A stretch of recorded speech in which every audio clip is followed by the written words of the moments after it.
So if you click this video, you're probably interested in buying the cheapest aftermarket new exhaust for a Husqvarna 701 or a KTM 690 SMCR or variants of those bikes.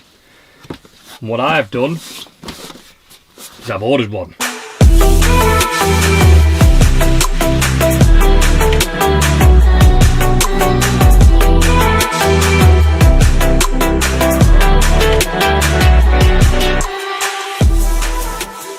I do apologise for the camera because I've got light on me. It's probably not going to be very good for the video, but it's not just an unboxing video. I'm going to fit it as well.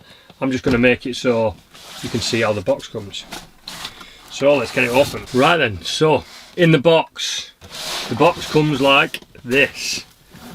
What? Can we squeeze that in there? Looks very well protected and well packaged. Fun fact, this is my first brand new exhaust ever.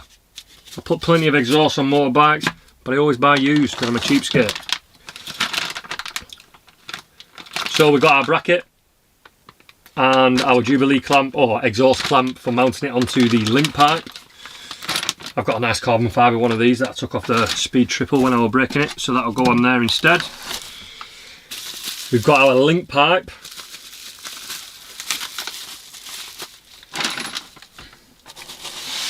And finally, the bit, what we've all been waiting for,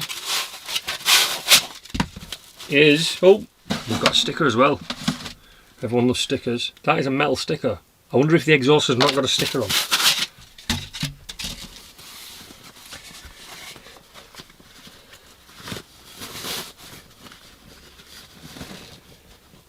Again, sorry for the lighting. And there is our exhaust. Try and get it in the dark a little bit. So we've got a stainless steel exhaust, very pretty weld there. Let's see if I can get that to focus on that. A very nice weld, that is very nicely done.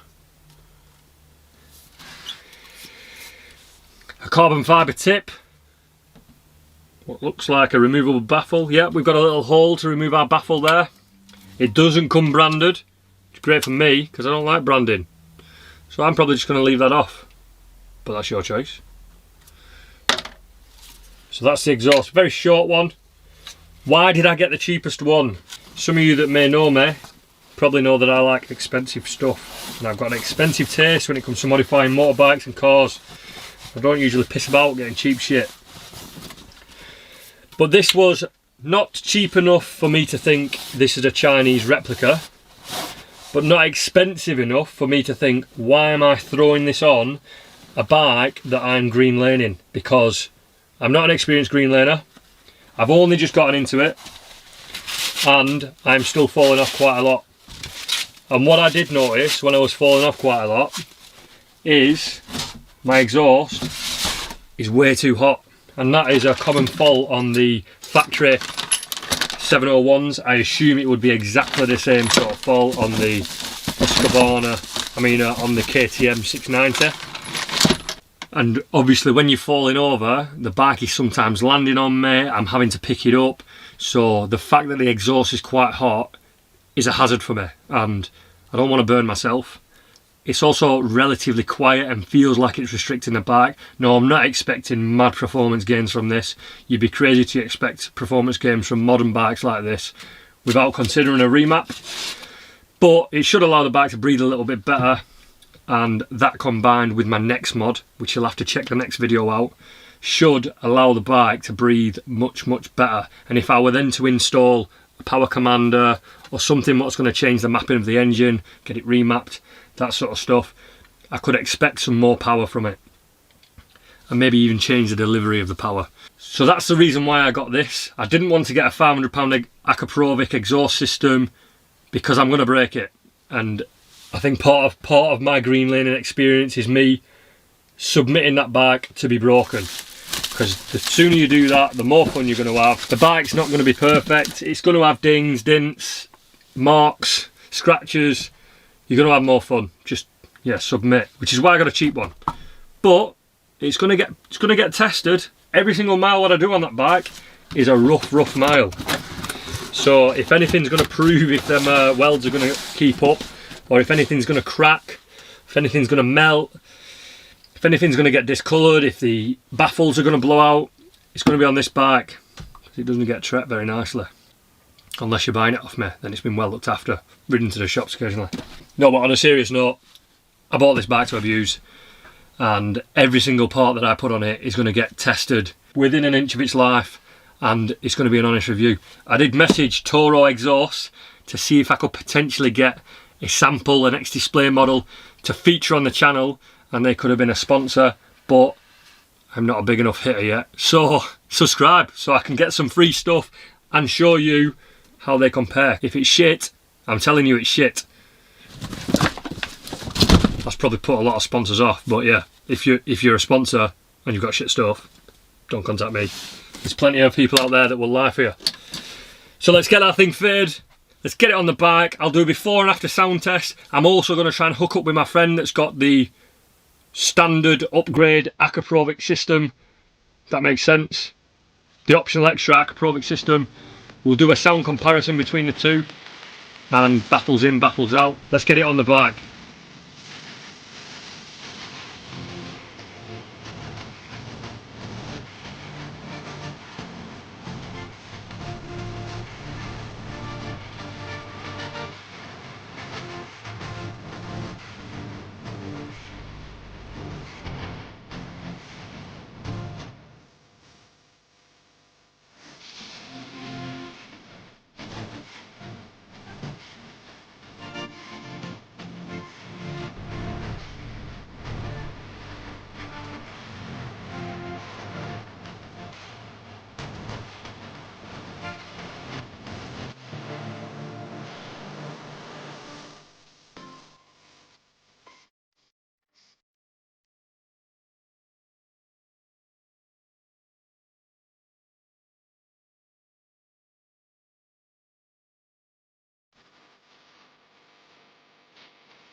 Right then people, so the final verdict on the Toro exhaust.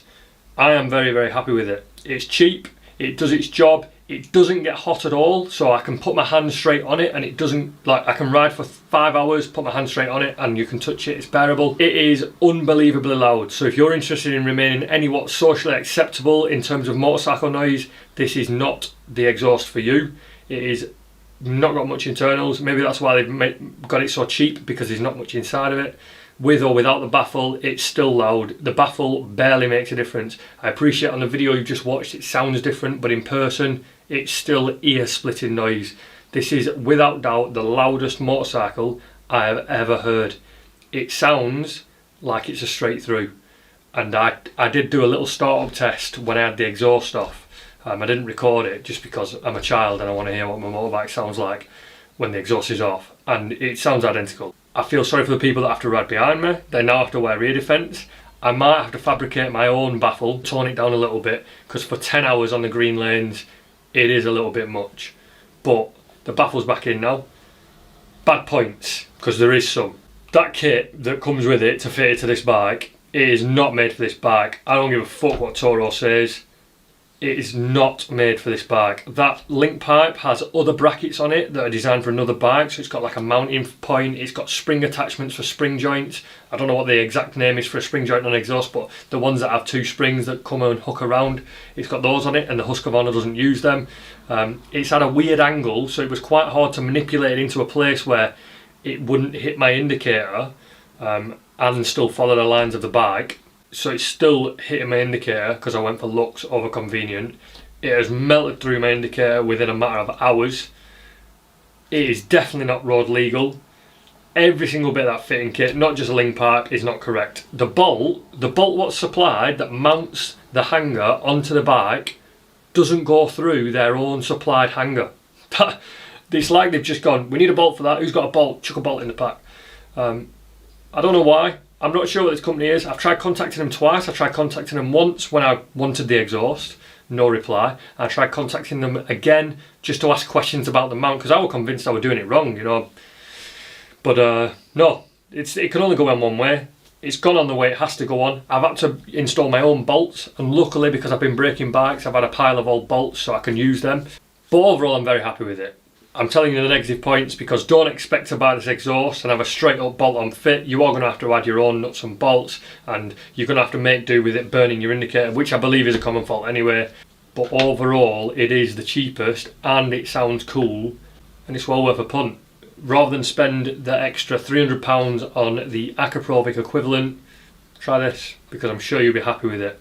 Although you probably will want to find a nice MOT tester if you are going to get this MOT. Hope you enjoyed the video, guys. I'm sorry there couldn't be more footage of me riding the bike. You could probably tell in the later recordings in the video I broke my leg. I actually broke my leg on the bike on the last ride that I took it out. I did 3 mods, took it out for a ride, broke my leg.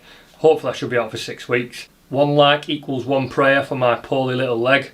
Hopefully we can get back out on a bike soon. I've just got 1 or 2 rolling shots of the bike going past with the exhaust, and I do apologise, I weren't recording it for the purpose of the exhaust, so you're going to have to see me attempt to do some little ramps, and yeah, I've not got the most finesse out there, so you'll have to put up with that, but you're there for the exhaust note. So I'll cue them now. Thanks for watching the video. I'll catch you in the next one.